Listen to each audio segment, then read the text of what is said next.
Saudara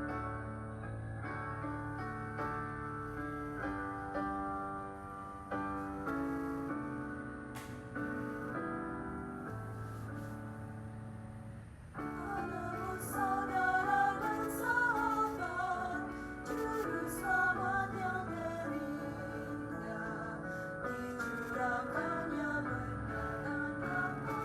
Ku rindu padamu, Yesus. Aku rindu padamu, ya Yesus. Rindulah aku bertemu sekarang. Aku rindu besertamu. Rindu, ya Yesus, padamu.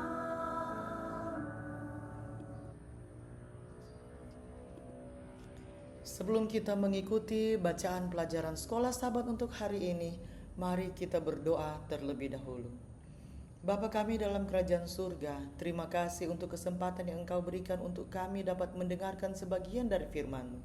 Isilah kami dengan roh-Mu yang suci, agar kami dapat mengerti apa yang Engkau inginkan kami pelajari hari ini.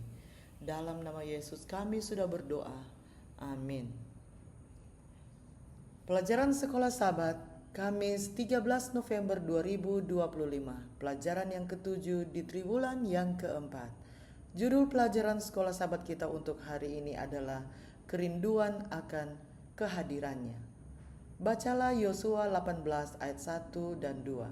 Kegiatan apakah yang membuat Yosua menghentikan sementara proses pembagian negeri itu? Saya bacakan Yosua 18 ayat 1 dan 2. Maka berkumpullah segenap umat Israel di Silo. Lalu mereka menempatkan kemah pertemuan di sana karena negeri itu telah takluk kepada mereka. Pada waktu itu masih tinggal 7 suku di antara orang Israel yang belum mendapat bagian milik pusaka. Setelah penjelasan tentang wilayah yang diberikan kepada 2 suku terbesar di sisi barat sungai Yordan dan setengah suku Manasye, perikop ini menggambarkan pertemuan jemaat di Silo, di mana tanah dibagi-bagikan kepada 7 suku yang lebih kecil.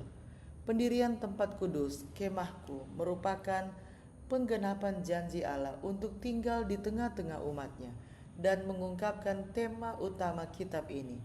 Kehadiran Allah di tengah-tengah Israel telah memungkinkan kepemilikan atas negeri itu dan akan menjadi sumber berkat yang berkelanjutan bagi Israel dan melalui mereka bagi seluruh bumi. Penyembahan kepada Allah menjadi pusat perhatian dan prioritas utama, bahkan melebihi penaklukan dan pembagian tanah. Kehadiran tempat kudus dan kemudian bait suci seharusnya selalu membantu umat untuk menyadari kehadiran Allah di antara mereka dan kewajiban mereka untuk mengikuti perjanjian.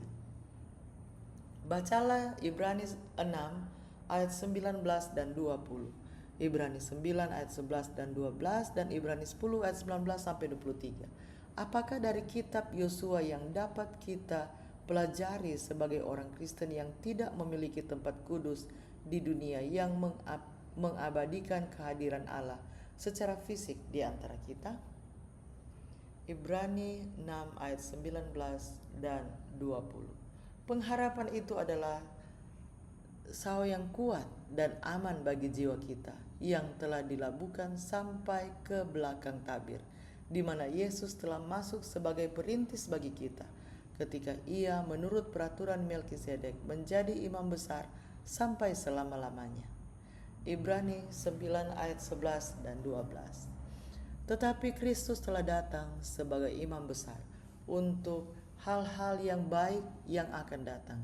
Ia telah melintasi kemah yang lebih besar dan yang lebih sempurna, yang bukan dibuat oleh tangan manusia, artinya yang tidak termasuk ciptaan ini. Dan ia telah masuk satu kali untuk selama-lamanya ke dalam tempat yang kudus, bukan dengan membawa darah domba jantan dan darah anak lembu, tetapi dengan membawa darahnya sendiri, dan dengan itu ia telah mendapat kelepasan yang kekal. Ibrani 10 ayat 19 sampai 23. Jadi saudara-saudara, oleh darah Yesus kita sekarang penuh keberanian dapat masuk ke dalam tempat kudus karena Ia telah membuka jalan yang baru dan yang hidup bagi kita melalui tabir, yaitu dirinya sendiri. Dan kita mempunyai seorang imam besar sebagai kepala rumah Allah. Karena itu marilah kita menghadap Allah dengan hati yang tulus ikhlas dan keyakinan iman yang teguh.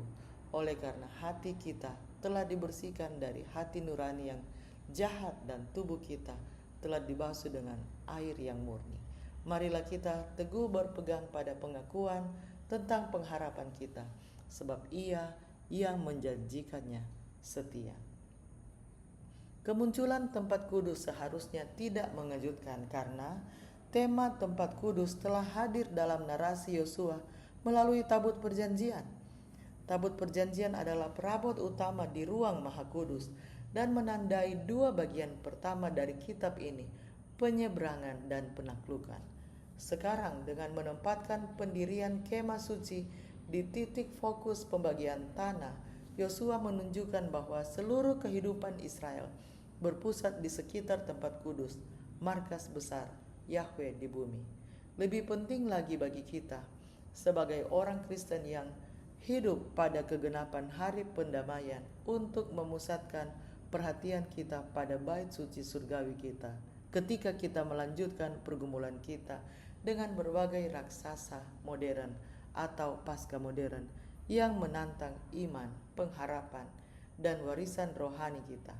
Ketika kita terus-menerus bersandar pada karya Kristus yang telah digenapi di atas kayu salib dan di dalam bait suci surgawi, kita dapat menantikan dengan iman saat Allah sekali lagi akan tinggal di antara umatnya, tetapi kali ini untuk selama-lamanya.